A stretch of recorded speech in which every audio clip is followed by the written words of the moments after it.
This activity relates to probability. The objective of this activity is to find the probability of each outcome of a dice when it is thrown a large number of times. Let's study the concept of a dice first. You all know that a dice has 6 faces on which the numbers 1, 2, 3, 4, 5 and 6 are indicated.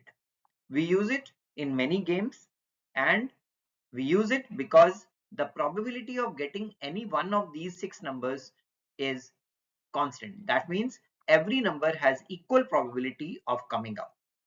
So when you have to find the probability, then we use the concept of favorable outcomes. And favorable outcomes are the outcomes which favor the condition given in an event. Like suppose we say that an even number has to come up, then the events which favor this particular statement are 2, 4 and 6 because only these are even. So if we have to find the probability of getting an even number, then there are 3 favorable cases out of a total of 6 cases. So the probability comes out to be 3 out of 6, which is 1/2. But when there are 2 dice together and they are thrown, then the number of possible cases, they increase from 6. Now the number of possible cases is 6 times 6, which is 36 cases now. And therefore finding the probability in this case becomes more difficult. Let's see what material is required to conduct. We require a dice obviously for tossing, and then white drawing sheets for recording the outcomes, a pen, etc. These are the general things we require to conduct this activity. Let's see how this activity of probability is conducted. So in this activity, the whole class is divided into a number of groups. As you can see in this table, the groups are labeled G1, G2, G3, G4 up to G10. So in this case, we have taken 10 groups. Now each group will have a dice, a fair dice which has numbers 1, 2, 3, 4, 5 and 6 indicated on its faces, and they will toss this dice 100 times. So each group is going to toss it 100 times and they'll keep on recording the values which we obtain on the dice. Like here we obtained 1. So the frequency 1 will be indicated here for group 1. Likewise group 2 will also toss it.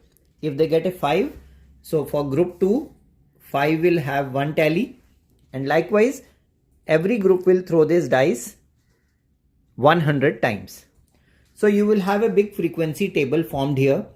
Suppose group 1 has obtained 1 10 times, obtained 2 23 times, obtained 3 37 times, obtained 4 8 times, likewise obtained 5 say 12 times and obtained 6 say 10 times.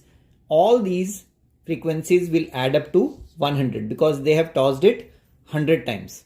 Likewise group 2 will also have the independent frequencies of getting 1, 2, 3, 4, 5 and 6. Likewise group 3, group 4 and up to group 10, all of them will have their frequencies. So you need to add up all the times where a particular group obtained 1 on the dice. Suppose group 1 obtained it 10 times, group 2 obtained it 40 times, group 3 obtained it 18 times, they obtained it 22 times, 34 times, 46 times, 23 times, 16 times, 11 times and 20 times. So you will add all of these to get the value of A. That means out of 1000 throws, how many times 1 is obtained. So if you add all these 10, 50, 60, 70, 80, 90, 100, 170, 210, 220, 240. So we have obtained 240. So how do you find what is the probability of getting a 1 for the entire class? It is A upon how many throws? 1000 throws. The number of times 1 was obtained was 240, and therefore the probability will be 240 upon 1000, which is 24 upon 100, or you can cancel the common factor 4 also. 6 upon 25 will become the experimental probability of getting 1 when all 10 groups have thrown the dice 100 times each. Likewise, you can add these numbers and get the value of B. So you will get the probability of getting a 2, probability of getting a 3, 4, 5 and 6 can be found out like this itself. So that completes our activity on probability.